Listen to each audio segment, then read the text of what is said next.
ઉનાળાની ગરમી એના રુદ્ર સ્વરૂપ બતાડી રહી છે, ત્યારે મનુષ્ય જાત તો અવનવા રસ્તાઓ થકી ગરમીથી બચાવ કરી શકે છે। આ ગરમીમાં પશુઓ અને પક્ષીઓની હાલત અતિ દયનીય હોય છે।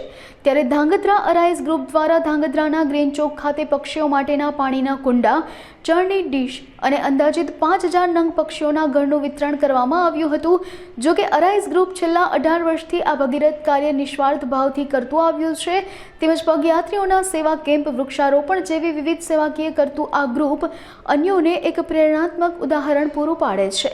આ દરમિયાન ધારાસભ્ય, નગરપાલિકા પ્રમુખ સહિત મોટી સંખ્યામાં લોકો ઉપસ્થિત રહ્યા હતા।